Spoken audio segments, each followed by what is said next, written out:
Judas.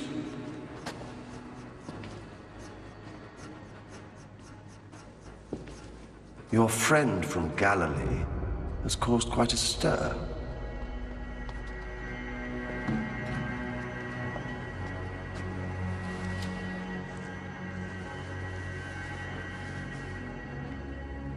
One cannot deny that he has followers, especially amongst the less well-educated element.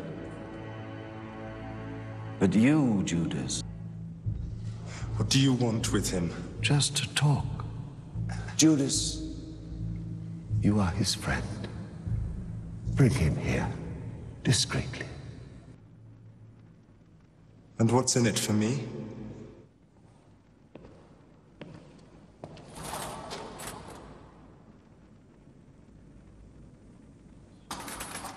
And welcome back to the special edition of Hannity. We turn things back over to our studio audience as we continue with Mark Burnett and Roma Downey.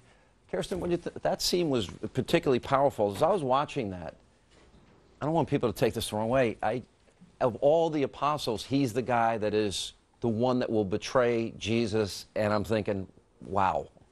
Yeah, it's pretty incredible. But the thing is that God knew beforehand that that was a part of the plan, and Jesus knew. He knew, and that's why he kissed Judas on the cheek, and he said he knew that he was going to betray him.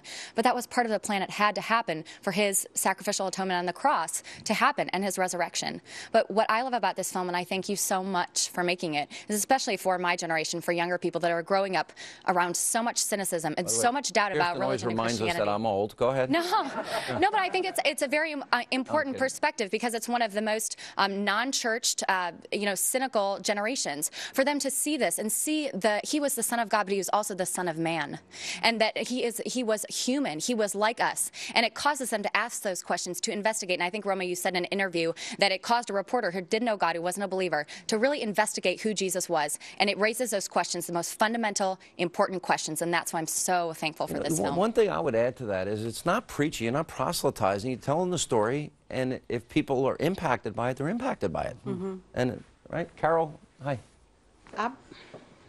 I believe that this film has the potential to really reach the secular as well as the Christian audience, and that for Christians, it tells us about, it reminds us that Jesus, as he was leaving the earth, he said that greater works than these will we do.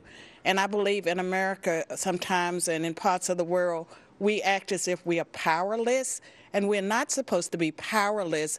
One of us is supposed to be able to put 10,000 to flight, and we've lost sight of that. Yeah. And then the last thing I want to say is, Sean, we're waiting for you in Tennessee. I got kicked out of New York, in case you didn't hear. Todd Starnes. Well, I'm not a pastor or a theologian, so this is sort of the view from the pew, and I just want to say thank you.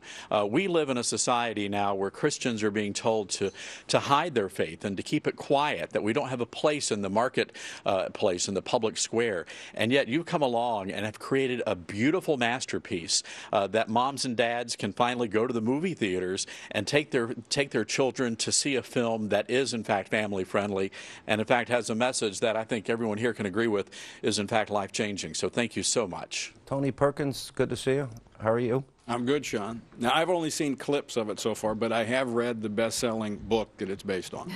And I have no doubt it's going to do just as well as the miniseries. And the reason is, Sean, as you pointed out earlier, human nature really hasn't changed.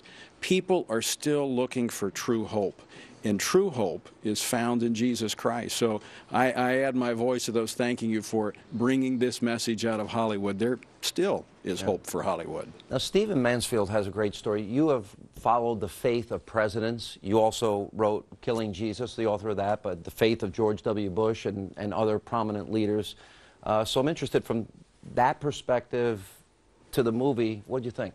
You know, because I like history and like writing about history, I was intrigued by the earthiness of the story. You know, we've all seen the movies that are kind of ghosty. You know, Jesus sort of floats above very clean streets and everybody's all pristine.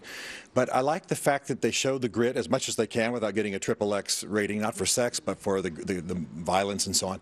And I like the fact especially that there's a lot of race on the screen. You see more diverse races, more different ethnicities, and this is very much in the gospel. It's why Jesus cleared the temple, for example, because he was defending a certain segment of society against people who were racially biased against them. So the historian in me likes the fact that they brought that to the fore and captured that on the screen, because the whole idea of an incarnation is that the Son of God entered into a time and a period, and the muck and the mire and these difficult physical bodies to represent God to the world. And so I'm really proud of them for getting that on the screen. I think the thing that really stands out, just to go on Stephen's point, is all of humanity is just failed, and that he recognized that, and that was the purpose of his being and going through the sacrifice, is that all sin fallen short sort of thing. You see that today, you see it in the movie as well.